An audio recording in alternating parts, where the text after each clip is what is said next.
coração.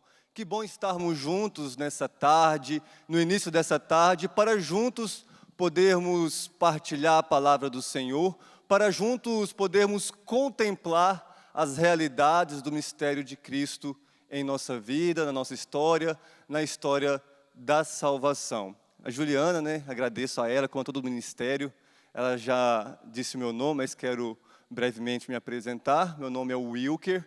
Há 13 anos eu sou missionário da comunidade Canção Nova, sou natural de Minas Gerais, cidade de Itaúna, e é uma alegria estar com vocês. Alegria também, quero partilhar com vocês, acolhi aqui no santuário a minha sogra, Dona Aleluia, veio lá da Bahia, olha que bênção, Há 3 meses, 2 meses e pouquinho, eu me casei com a Luana, então está aqui a sogra para prestigiar e também para puxar a orelha se precisar, Enfim, gente, que bom, que bênção, especialmente que graça estar nesse santuário e poder encontrar com você. De fato, encontrar com você. Que bom que os nossos caminhos, e agora eu quero falar particularmente para aquelas pessoas que têm a graça de estar no santuário do Pai das Misericórdias, que bom que nossos caminhos se encontraram nesse dia de hoje, que se chama hoje. Desde a terça-feira, a Canção Nova muito se alegrou com uma flexibilização onde nós podemos novamente receber os peregrinos, podemos acolher as pessoas e que alegria poder chegar aqui e encontrar esses rostos, encontrar vocês que vieram juntos para poderem acolher a palavra de Deus, que tantas e tantas vezes aqui nesse santuário, no centro de evangelização, no Rincão, nessa chácara de Santa Cruz, tantas e tantas vezes alcançou diversos corações, diversas situações, e hoje não é diferente. Eu começo especialmente saudando vocês, porque é muito especial poder contar com vocês aqui no Santuário do Pai das Misericórdias. É muito especial poder olhar nos olhos de vocês, olhar nos rostos de vocês, porque nós estamos vivendo um tempo difícil, Estamos aí no contexto pandêmico, isolamento social. Quanto tempo que a gente não pode receber os peregrinos para os nossos eventos, mas as coisas estão mudando e nossos caminhos se encontraram. Por isso eu começo de forma muito especial saudando você que está aqui no santuário, claro, sem deixar de prestigiar você que me acompanha pelo Sistema Canção Nova de Comunicação, mas começo saudando você porque os nossos caminhos se encontraram.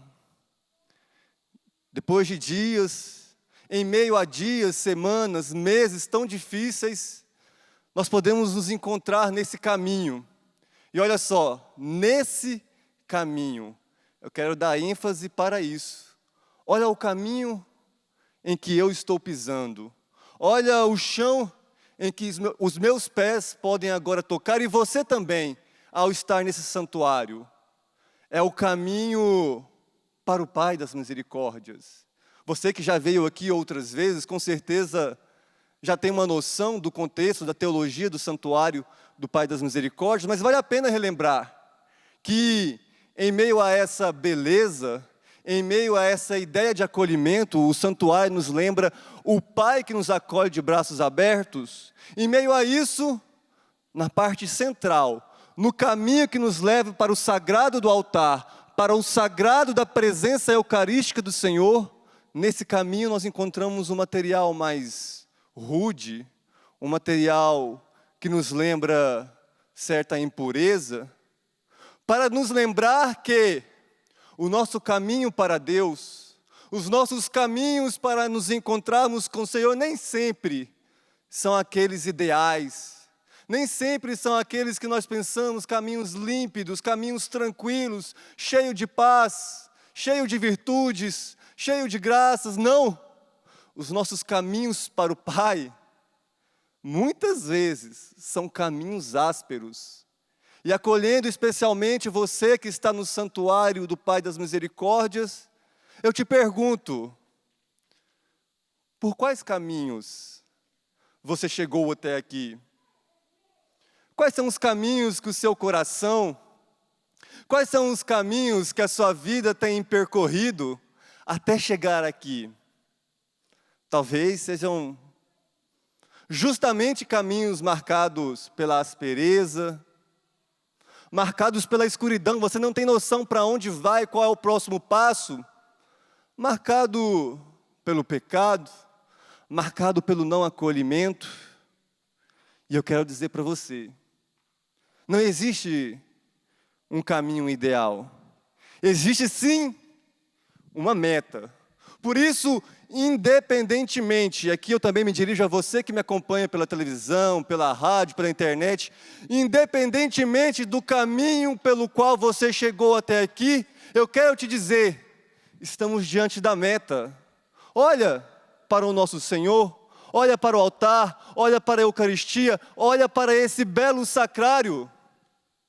Independente do seu caminho, independente das perdições, das escuridões, das asperezas do seu caminho, nós podemos hoje, agora, centrarmos os nossos pés, centrarmos os nossos passos numa meta segura, numa meta bela. Por isso, eu sinto de começar essa reflexão, essa partilha, falando para você que talvez perdeu a esperança no caminho.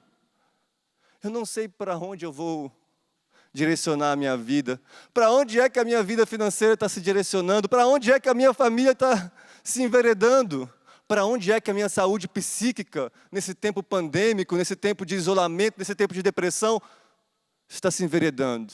Para você que está perdendo a esperança no caminho, eu quero convidar você a parar de olhar, a tirar os seus olhos do caminho e novamente fixar a meta. Nós temos uma meta. Nós temos um lugar seguro onde podemos ser acolhidos, para onde podemos direcionar a nossa vida, independente do caminho. Certa vez, um jornalista perguntou para um cardeal muito famoso, que depois se tornou o Papa, o cardeal Ratzinger, perguntou assim para aquele homem sábio, mestre, douto em teologia: Ratzinger, quantos caminhos levam para Deus? Olha que pergunta difícil. Quantos caminhos levam para Deus? E de forma magistral esse cardeal respondeu: tantos quantos são os homens. Quantos caminhos levam para Deus? Tantos quantos são os homens. Ou seja, cada história, ou seja, cada passo, cada pessoa, ela é um caminho para Deus. Por isso, eu quero convidar você a tomar a sua história em suas mãos, tomar as suas vivências em suas mãos agora e tornar isso caminho para Deus. E a forma de isso acontecer, gente, é pararmos de olhar exclusivamente para as durezas do caminho, levantarmos a cabeça e olharmos para a meta. O mesmo Papa Emérito Bento XVI, ele disse numa das suas encíclicas, que fala sobre a esperança cristã, Spe Salve, o seguinte: o momento presente, as dores do momento presente, as ansiedades do momento presente, elas podem ser vividas e aceitas, olha só, vividas e aceitas, enfrentadas, se nos levar a uma meta, se pudermos estar seguros dessa meta, se essa meta for tão grande, se essa meta for tão bela, se essa meta for tão segura, que justifique a canseira do caminho. E por isso hoje eu estou muito feliz, porque eu tenho certeza, e eu proclamo isso na sua vida, se você está aqui no santuário do Pai das Misericórdias, se você está aqui na Canção Nova, se você acolhe a palavra de Deus aí na sua casa, no seu trabalho, é porque você entra por esse caminho que não é vazio, que não tem destino, mas esse caminho que tem a meta mais bela. Por isso, hoje, naquelas vivências que você está pensando, lembra que eu comecei essa pregação motivando você a pensar nos seus caminhos?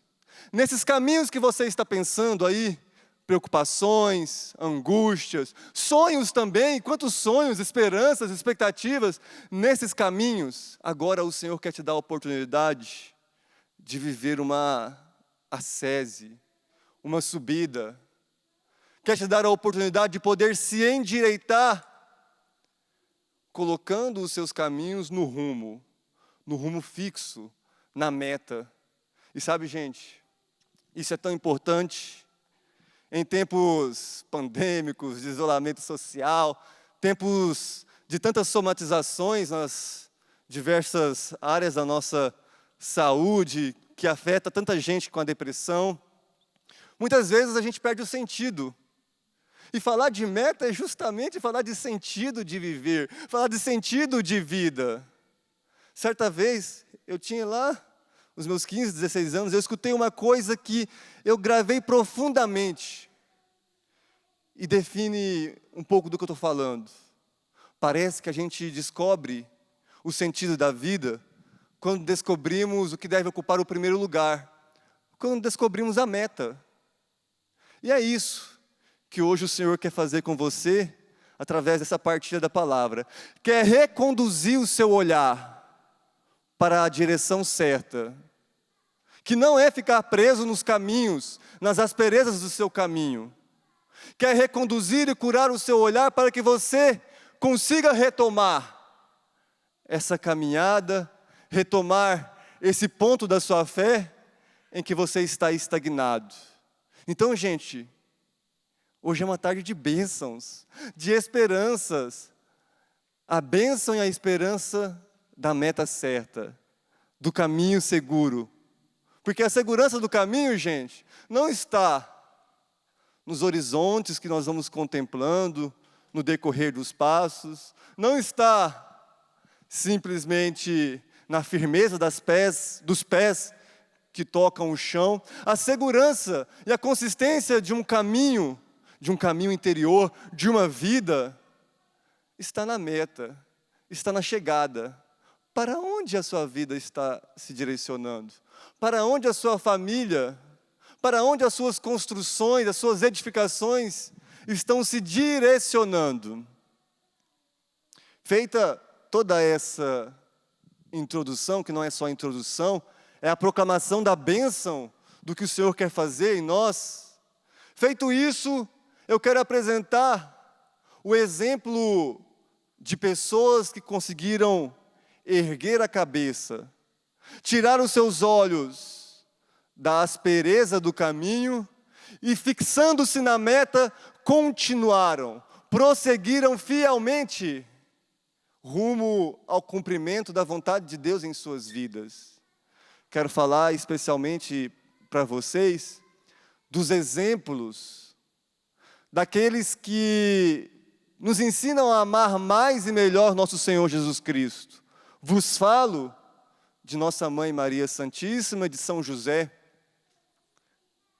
Eles que conseguiram fielmente perseverar na vocação que Deus lhes confiou, ao acolher o verbo da vida, ao acolher o menino Jesus. E não foi um caminho fácil.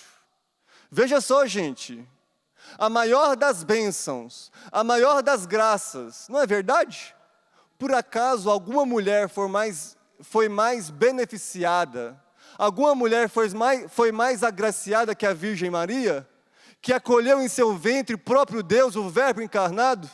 Olha só, a maior das bênçãos, que é Jesus, chega a Maria, mas chega por caminhos ásperos também. Porque Maria Santíssima, ao se dispor a acolher o verbo da vida, ao se dispor a conceber o divino verbo, ela se expôs. Que loucura é essa? Uma noiva prometida em casamento, aparecer grávida do Espírito Santo.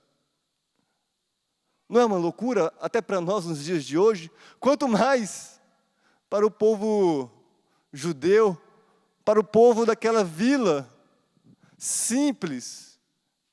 Tudo isso para mostrar que, se até mesmo a grande graça, a grande bênção, que é o próprio Senhor Jesus Cristo, veio a Maria por meio de caminhos ásperos, porque ela teve que escutar, teve que viver humilhações, expôs a sua vida, foi caluniada, se até a maior das bênçãos veio por esse caminho áspero, gente, como é que nós vamos ter na vida um caminho muito de boa, relax?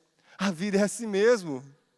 A vida, e até mesmo as coisas boas da vida, são feitas por caminhos difíceis, laboriosos. Falava para vocês, por exemplo, que há exatamente 2 meses e 20 dias, é isso? Hoje é que dia? Hoje é dia 22. 2 meses e 21 dias, para ser mais exato, eu tinha a graça, a grande felicidade, a grande realização de me casar com uma mulher fantástica, não é porque a mãe dela está aqui não, com uma mulher especial, minha esposa, Luana Fiuza. Há 2 meses e 21 dias eu vivia essa grande graça, mas você que é casado, você que é casada, sabe bem disso. A grande graça do matrimônio não é uma coisa ideal, linda, romântica. Ela é feita do dia a dia. Ela é feita de caminhos ásperos, caminhos estreitos, dificultosos do dia a dia. O conhecimento de um do outro, as diferenças, as manias, e aí vai, né, as limitações. Quem é casado sabe muito bem disso. Estou vendo gente aqui já tremendo, já assim, é mesmo, calma. Uma profissão que traz a realização de um diploma, não é feito de muito sacrifício, noites estudando para a prova, para a apresentação de trabalho. Portanto, gente, precisamos ser realistas e cair na real de que os caminhos nunca serão fáceis. Daí a importância da meta. E é isso que hoje a Canção Nova quer com você refletir. Você que está ao longo do dia todo acompanhando a quinta-feira de adoração, refletir a partir das figuras especiais de Maria e de José. Na parte da manhã, o meu irmão Fagner, ele falava da fidelidade de São José à sua vocação, ao projeto de Deus para a sua vida. E hoje, na parte da tarde, nessa reflexão, nós estamos nos detendo num caminho mais amplo, que além de São José, é o de Maria também. O caminho da Sagrada Família. Hoje eu quero mostrar para vocês que no caminho da beleza, da Sagrada Família, nem tudo foi belo, nem tudo foi sempre tranquilo, mas uma coisa não faltou: o amor. Jesus, o menino Jesus, verdadeiramente foi amado no seio daquela família. E aí eu poderia dizer, é o amor que vai dar aos nossos passos a firmeza, a consistência, para não esmorecermos no caminho. Nesse convite de olharmos para o caminho da Sagrada Família, eu quero pedir que vocês peguem a palavra de Deus no Evangelho de São Lucas, no capítulo 2, versículo 41. Você que está com a palavra de Deus, você que em casa me acompanha, Lucas capítulo 2, versículo 41.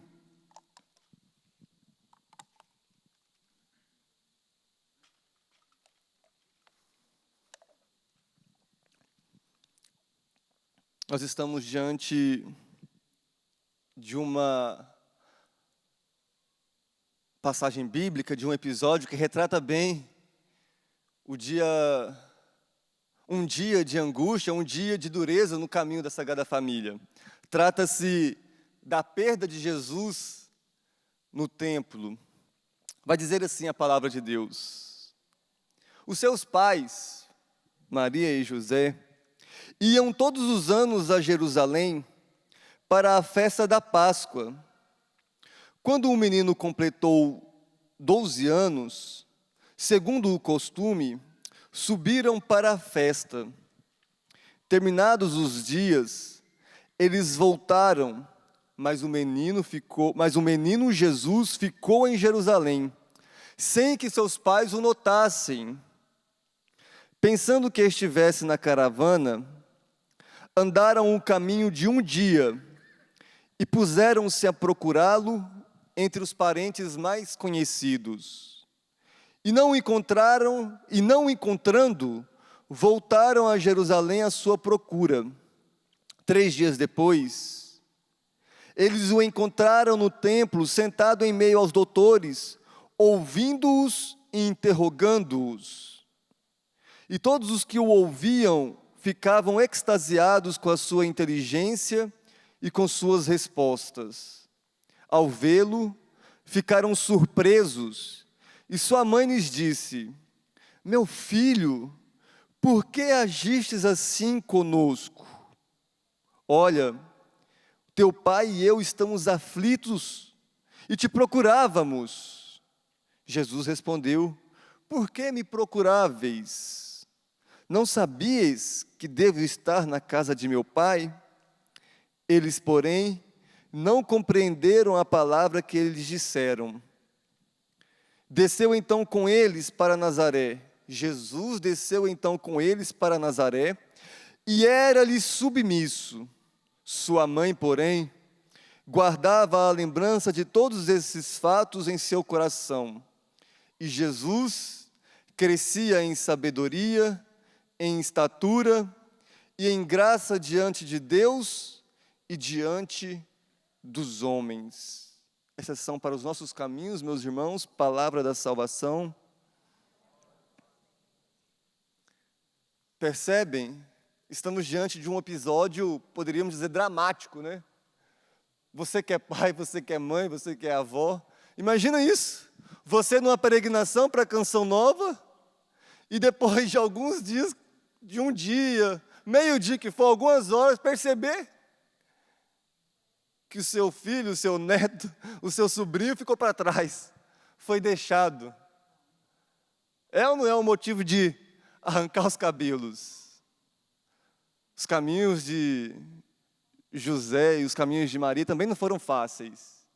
Tampouco foram caminhos marcados por uma perfeição intocável. Claro, se exegeticamente a gente olhar para essa palavra, no contexto histórico de como aconteciam as peregrinações para a Cidade Santa, nós vamos entender que essa perda de Jesus no templo não foi um descuido de Maria e de José, porque Maria e José, ao irem em peregrinação em Jerusalém, para Jerusalém, estavam cumprindo um preceito, né, de pelo menos uma vez por ano ir ao templo. E como que funcionava isso? Normalmente, as diversas aldeias, as diversas cidadezinhas, os diversos povoados se dirigiam ao templo em caravana, em grandes caravanas, claro, né, a pé, no máximo aí com seu jumento, com seu animal. Então, não é que foi um descuido, com certeza, naturalmente, como era com as crianças, né, Jesus estava ali junto com outros conhecidos, outros parentes, pessoas próximas à Sagrada Família, e no meio daquele envolvimento, daquela peregrinação, não perceberam que na verdade ele tinha ficado no templo. Mas, deixando de lado esse pormenor, nós estamos lidando aqui com um caminho humano, um caminho real de pessoas que sofrem, de pessoas que se preocupam, mas aí entra alguns segredos que José e Maria podem nos ensinar, especialmente para nós que, no contexto familiar, nos dedicamos à educação dos filhos, nos dedicamos a construir um lar, mas também para nós que estamos numa caminhada cristã de busca de cultivar uma vida interior, de cultivar a presença de Jesus em nosso coração. E a primeira coisa que esse texto bíblico ensina, Maria e José, eles foram fiéis à sua vocação. Presta bem atenção, pai. Presta bem atenção, mãe.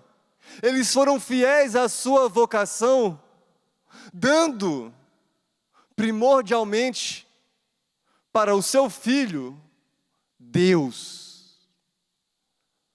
Nesse contexto evangélico que nós estamos hoje, o que é que o menino Jesus estava fazendo?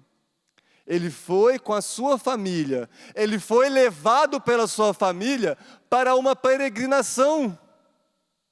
Olha só, uma tradição espiritual, uma tradição religiosa sendo cultivada ali no seio familiar. Falando de forma muito concreta do caminho de fidelidade de Maria e de José, a primeira lição que nós podemos extrair é isso. É preciso dar Deus para os nossos, de forma muito especial para aqueles que têm a vocação matrimonial, aqueles que são pais, mães. Em meio à herança que você está constituindo para os seus filhos, em meio aos bens, aos colégios, que são coisas boas e úteis e necessárias, em meio a tudo isso eu preciso perguntar, e Deus? E Deus? Qual é a herança? Qual é o patrimônio espiritual que você está deixando para os seus? Essa é a primeira lição que os caminhos da Sagrada Família primeiro hoje nos deixam. Mas nós temos algum tempo ainda. Existem outras coisas importantes. E ao apresentar essas lições, gente, eu não estou apenas teorizando, dando uma exortação, uma lição de moral a vocês, porque o primeiro ouvido que vos fala é o meu. Graças a Deus, né? Eu fui bem criado, dou testemunho da minha mãe, do meu pai, da minha família, que me deram Deus, me deram o essencial. Com certeza a dona Terezinha está lá me acompanhando. Dou testemunho que ela me deu Deus, mas eu ainda não tive meus filhos, que Deus me dê a graça, porque hoje em dia é muito difícil, né? Então, não é uma lição de moral, é uma proposta de contemplação. Eu quero convidar você a contemplar as virtudes de José e de Maria, da Sagrada Família, para poder o quê? Imitá-las. Frei Raniero Cantalamessa, o pregador da Casa Pontifícia, ele fala isso, que a contemplação é a via obrigatória para nós passarmos da comunhão com Cristo nos sacramentos, na vida de oração, à imitação de Cristo. Assim como as nossas ações, os nossos movimentos nascem de pensamentos, as virtudes nascem da contemplação. Por isso eu quero convidar você a olhar para as virtudes, para a virtude de José, para as virtudes de Maria Santíssima, com esse coração contemplativo. Se coloque nessas cenas. E nessa contemplação, além de falar dessa capacidade de dar Deus, de propor Deus para quem eu amo, em Maria e em José, na Sagrada Família nós aprendemos também outra lição muito importante. Maria e José, eles souberam acolher, um amor de acolhimento. Gente, isso é tão importante, porque hoje, nós que estamos envolvidos numa cultura consumista, onde tudo é muito simples, num clique eu faço a transferência, eu faço a compra e já tenho aquilo que eu desejo, numa cultura imediatista, muitas vezes a gente se frustra porque esperamos dos outros, esperamos da vida, esperamos dos caminhos, uma imediatez, uma mágica que não existe na vida real. E aí a gente vai idealizando tudo. Idealizando o matrimônio dos sonhos, idealizando a paróquia dos sonhos, idealizando a comunidade dos sonhos, e não pisamos nos caminhos reais, não valorizamos, não acolhemos aquilo que Deus nos dá como graça hoje, agora. José e Maria nos ensinam isso. Falando primeiramente de São José, eu quero trazer aqui um ensinamento do Papa Francisco, naquele documento Patris Corde, quando ele proclamou o ano de São José, falando justamente isso. José amou Jesus com coração de pai. E aí, dentre 7 ou 8 características preponderantes, ele pontualiza uma que me chamou muita atenção: a virtude de acolhimento de São José. Palavras do Papa Francisco. Olha só, José acolhe Maria sem colocar condições prévias. A vida espiritual que José nos mostra não é um caminho que explica, mas um caminho que acolhe. Só a partir desse acolhimento, dessa reconciliação, é possível intuir também uma história mais grandiosa, um significado mais profundo. Primeiro é preciso acolher, para depois descobrir o significado. A vinda de Jesus ao nosso meio é um dom do Pai, para que cada um se reconcilie com a carne da sua história, mesmo quando não a compreende totalmente. Lembra do convite inicial que eu fazia, de você acolher os seus caminhos, pensar nos caminhos que você tem pisado até chegar aqui, nesse tempo, nesse santuário? O acolhimento de José nos convida a receber os outros, sem exclusões, tal como são, reservando uma predição especial pelos mais frágeis, porque Deus escolhe o que é frágil. Ele é o pai dos órfãos e defensor das viúvas. José nos ensina a acolher os outros sem exclusão. José nos ensina a acolher sem condições prévias. José e Maria nos ensinam o acolhimento. Gente, isso é um desafio para a cultura de hoje. Acolher o diferente, acolher o inferior, acolher o imprevisto, acolher o adverso. Mas, sem essa abertura, nós não vamos deixar a porta aberta para que as bênçãos de Deus entrem em nossa vida. Porque, veja bem, sem essa abertura à diversidade, sem essa abertura ao conflito, à dureza, Maria não teria acolhido Jesus e José não teria acolhido Maria. Você está entendendo que os planos de Deus, que as grandes promessas de Deus, que as grandes graças da sua vida não vão chegar entre flores, vão chegar muitas vezes com espinhos, que vão sangrar as suas mãos. Você está entendendo a necessidade de acolher o momento presente, ainda que custoso, ainda que doloroso? José e Maria nos ensinam isso. E aí eu pergunto, como você tem acolhido os presentes desse momento tão difícil que a humanidade se encontra? A pandemia. Nossa, que visão alienada, né? Parece. Os presentes desse momento. Sim. Eu preciso dizer, porque se Deus, Ele cuida da nossa vida, se as mãos providentes de Deus controlam tudo, do mal Ele é capaz de tirar um bem. E o que você tem tirado desse tempo? O que Deus tem falado com você nesse tempo? Será que é só desespero? Gente, precisamos aprender a fazer a leitura da voz e do movimento de Deus que chega no imprevisto e no adverso. Existe uma máxima que diz assim: na alegria, Deus sussurra ao nosso coração.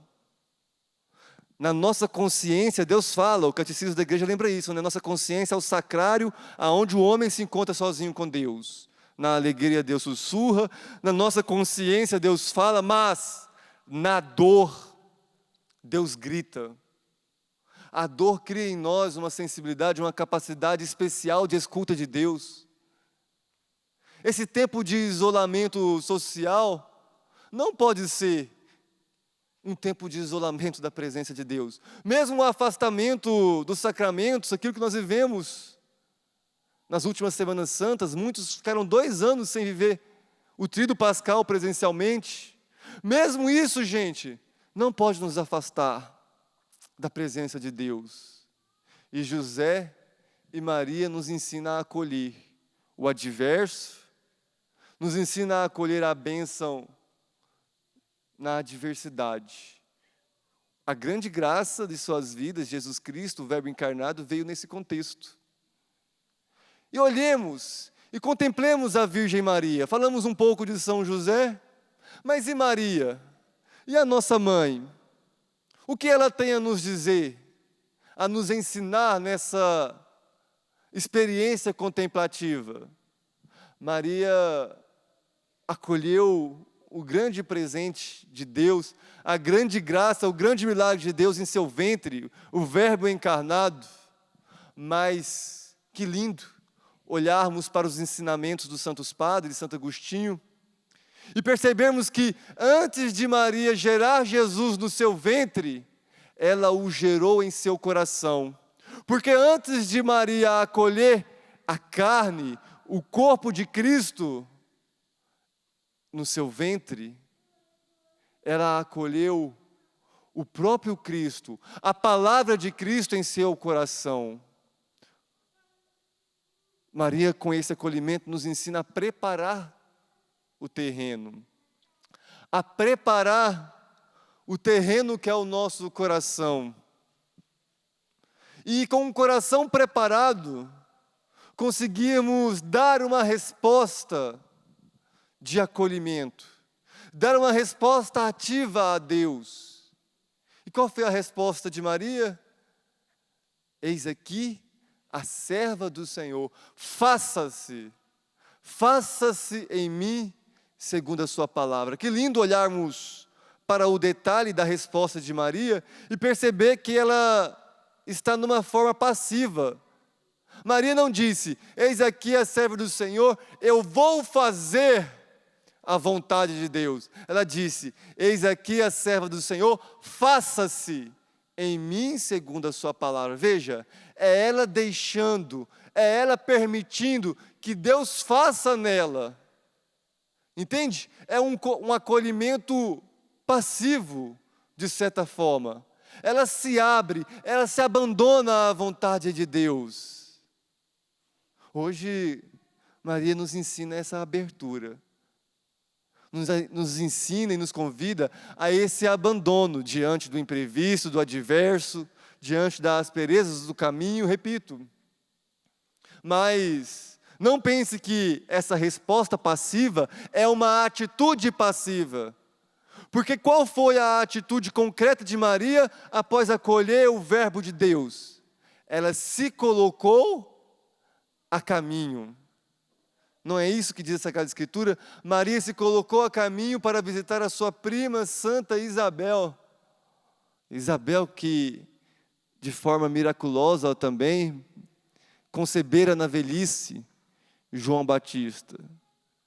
E aí nós conhecemos já a tradição. Maria que foi ficar alguns meses com Isabel, e aí diz a tradição que ela foi servir Isabel, mas certa vez eu li um autor que falava e fazia uma reflexão, aqui é uma proposta, aqui não é magistério, dizendo assim, ora, sendo Isabel esposa de um sacerdote, Zacarias um sacerdote, com certeza ela tinha uma condição social mais estável e não tinha precisão de uma prima ajudá-la. Com certeza ela tinha suas servas, suas escravas. O que supõe, o que poderia dar margem para nós compreendermos que Maria, na verdade, foi a sua prima Santa Isabel para escutar da maturidade dela, para se aconselhar com Isabel, para ali, contemplando o milagre, junto com Isabel, escutar a Deus, buscar a sabedoria. O acolhimento de Maria nos ensina essa sabedoria, de quem serve, de quem se coloca a caminho, mas não deixa de escutar o outro. Veja, gente, Maria literalmente podia dizer que tinha um rei na barriga. Ela era a mãe do Verbo encarnado, a mãe do Messias esperado para restaurar Israel, e ela não hesita em acolher também aqueles que lhes são inferiores, entre aspas, inferiores. Nesse trecho que eu vos li do Papa Francisco, ele nos ensina que José acolheu Maria, mas acolheu também aquilo que lhe era inferior. Situações de inferioridade, porque, por exemplo, nós conhecemos que José teve que, para que Maria não incorresse em apedrejamento, repudiá-la em silêncio. Isso era se colocar numa atitude, numa posição de inferioridade. Porque ele queria ficar, entre aspas, queimado, mal falado com isso. Mas José acolhe o inferior. Assim como Maria acolhe o inferior. E hoje, gente, olhando para o chão, olhando para baixo, para as asperezas do nosso caminho, o Senhor nos convida a acolher também essas situações de inferioridade que você pode estar se encontrando. Primeiro na sua vida.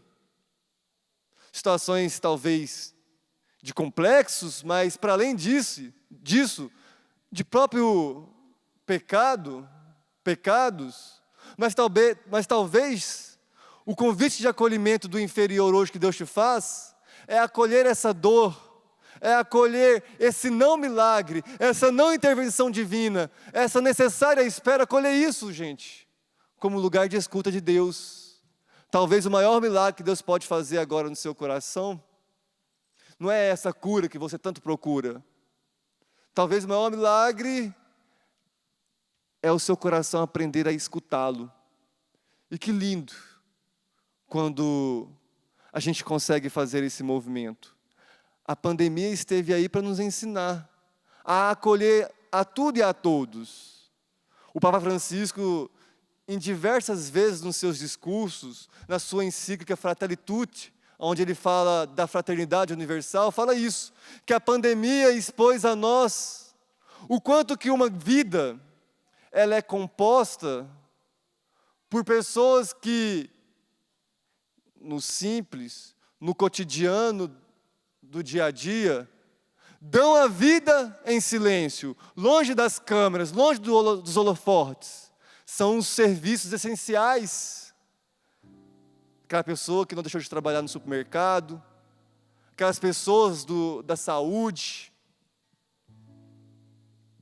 aquelas pessoas da coleta de lixo. Você tem acolhido o inferior? Não que essas classes são classes inferiores, mas o inferior, porque muitas vezes o nosso caminho é tão corrido que a gente não para ver aquele que está diante de nós. Hoje, José e Maria, numa atitude contemplativa, querem nos ensinar a acolher a vontade de Deus, que chega por caminhos tortuosos, sujos, adversos. Não sei o que é que ficou forte para você nessa partilha, nessa colocação,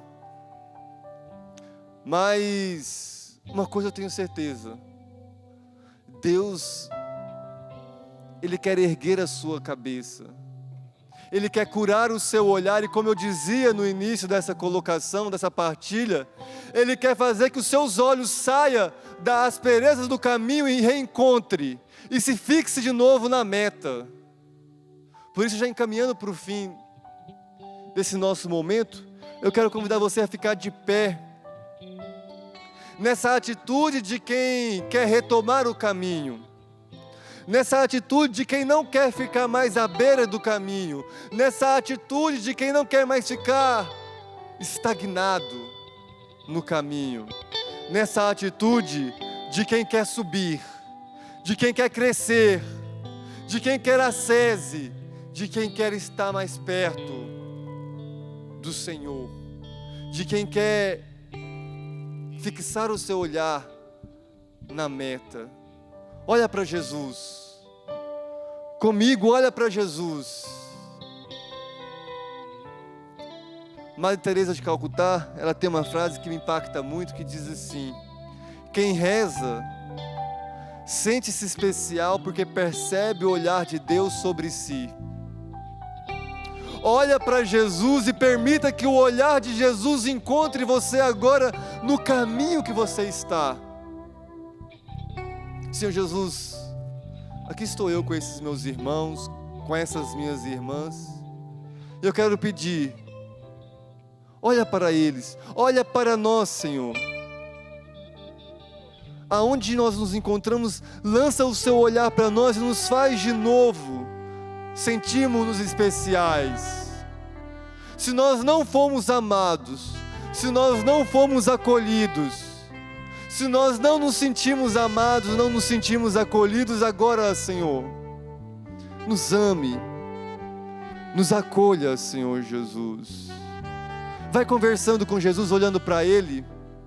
Estamos diante do seu corpo eucaristizado. Nessa quinta-feira de adoração, eu te convido a dar um passo agora na sua vida de oração. E muito mais do que pedir coisas a Deus, esteja com Deus agora. Adore o Senhor com o seu olhar, com o seu coração. Diga a Ele que você quer se encontrar com Ele. Diga a Ele que você tem sede, que a sua alma tem sede de Deus. Hoje a liturgia da igreja nos propõe fazer memória, celebrar uma mulher que tinha sede de Deus, Santa Maria Madalena. Ela tinha sede de Deus, e por isso se colocou a caminho na madrugada, foi até o túmulo. O homem e a mulher que tem sede de Deus não mede esforço para se encontrar.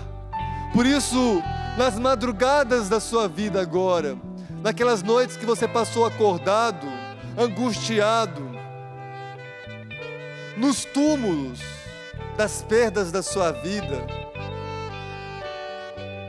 se encontre com o Senhor. Passando pelas madrugadas, passando pelo túmulo, se encontre com o Senhor da vida, se encontre com o Senhor da luz. Permita que o Senhor da vida te encontre, permita que o Senhor da luz te encontre. Queria poder dizer em palavras o que sinto agora. Queria poder dizer para todos que o Senhor é meu amigo mais querido, minha história de amor.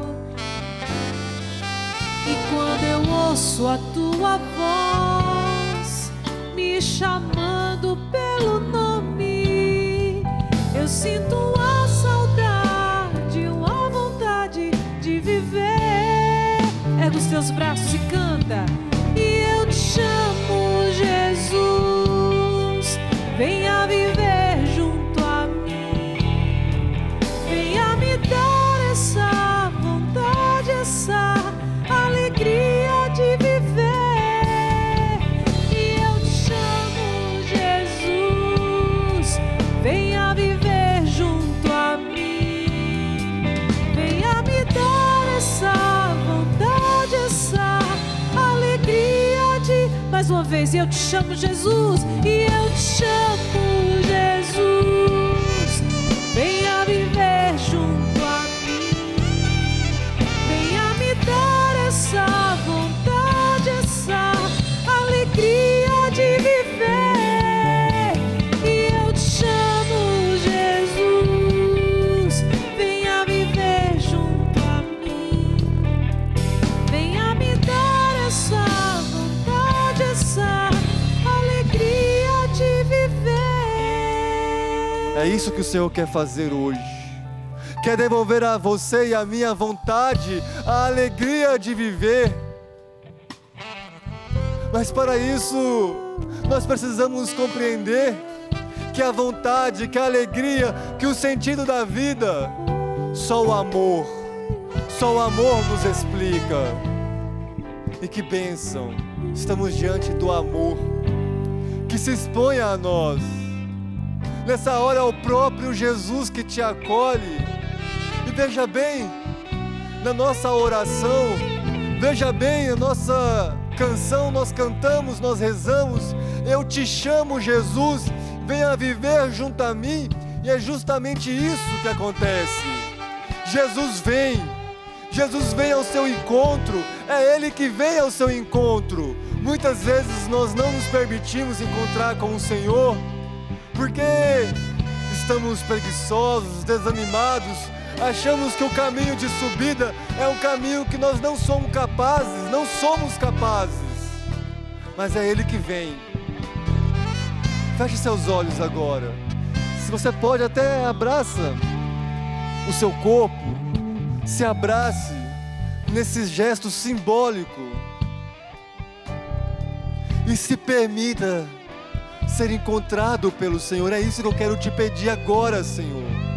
É isso que agora, Senhor Jesus, nós queremos te pedir. Venha viver junto a nós. Venha se fazer caminhante conosco, Senhor Jesus. Venha se fazer companheiro, companhia no nosso caminho. É isso que eu quero pedir, Senhor Jesus, por tantos que precisam desse sentido maior, desse amor maior para prosseguirem no seu caminho. Eu peço que hoje, Senhor, nesse solo eucarístico que é a canção nova, nesse solo eucarístico que é o santuário do Pai das Misericórdias, que hoje surjam adoradores, que hoje se levantem pessoas que sejam profundamente marcados pelo encontro, que nesse dia que se chama hoje, 22 de julho de 2021, que nesse dia pessoas possam ser marcadas pelo encontro contigo. Sim, Senhor, a canção nova existe para promover esse encontro. Eu quero pedir que na sua misericórdia agora esse encontro possa acontecer. Por tantos. Por isso nós rezamos cantando: eu te chamo, Jesus. Canta isso, repita isso: eu te chamo, Jesus. Venha viver junto a mim. Eu te chamo, Jesus. Venha viver junto a mim. Venha me dar essa vontade, essa alegria. De novo, eu te chamo, Jesus. Eu te chamo, Jesus. Pensa na sua família, nos seus caminhos. Junto a mim, venha me dar essa vontade, essa alegria. De novo, eu te chamo, Jesus. Cante. Eu te chamo, Jesus.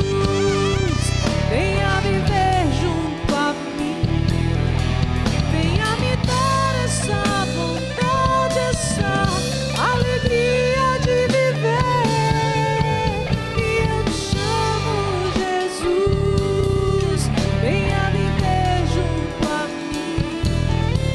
Venha me dar essa vontade, essa alegria de viver.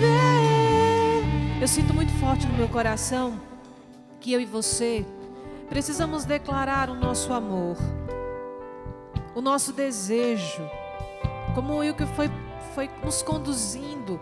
A nossa alma tem sede, a nossa alma tem sede do Senhor, tem sede de Jesus. Por isso, meu irmão, minha irmã, vá declarando o seu amor por Ele, o seu desejo de amá-lo cada vez mais. Se você acha que é muito pouco, é muito pequeno ainda o seu amor por Jesus, que você troca os prazeres desta vida, o descanso, tantas coisas ainda você tem colocado à frente de Jesus. Se por muito pouco você se decide pelos seus sonhos, pelos seus projetos, diga ao Senhor o seu desejo de abrir mão de tudo isso para amá-lo, o seu desejo de abrir mão dos seus prazeres, das suas vontades, para estar diante da sua presença. E é por isso que você veio aqui na canção nova. De Jesus, a minha inclinação, o meu desejo muitas vezes é preencher esse vazio que está dentro de mim com as coisas do mundo, com as alegrias do mundo, com as alegrias passageiras do mundo. Muitas vezes, Senhor, eu prefiro ficar no celular do que rezar. Muitas vezes, Jesus, eu prefiro estar com os meus amigos do que contigo. Muitas vezes eu prefiro estar com a turma do que contigo, Jesus. Ó, Jesus, com pouco eu vou à tua presença, com pouco eu vou te buscar no sacrário, na minha paróquia. Eu me coloco tão pouco ainda diante da tua presença no meu quarto, Jesus. Eu busco tão pouco as leituras espirituais, as músicas que preenchem verdadeiramente o meu coração. Sim, Senhor, eu escuto tanta coisa, tanto modismo que esse mundo me traz. Escuto tão pouco, Jesus, as canções da igreja. Eu me alimento tão pouco de Ti, Jesus, mas a partir de hoje eu quero tomar essa decisão de te buscar, Jesus, e eu peço a tua ajuda, porque eu quero, Jesus, te amar mais, porque o meu amor por ti ainda é muito pequeno. Eu ainda troco, Jesus, tantas coisas desse mundo. Por isso, Jesus, eu ainda prefiro tantas coisas desse mundo a ti, mas eu quero hoje me decidir. E eu quero cantar esta canção mais uma vez, dizendo, proclamando que eu quero te amar mais. Eu quero te convidar, Jesus, a viver mais perto de mim. Me ajuda, Jesus. Pede agora, meu irmão, minha irmã, ajuda dele. Porque é pela ajuda do alto, é pela graça de Deus que a gente se aproxima do verdadeiro amor. Então canta mais uma vez. E eu te chamo, Jesus, venha viver junto a mim. Venha me dar essa vontade, essa alegria de viver. E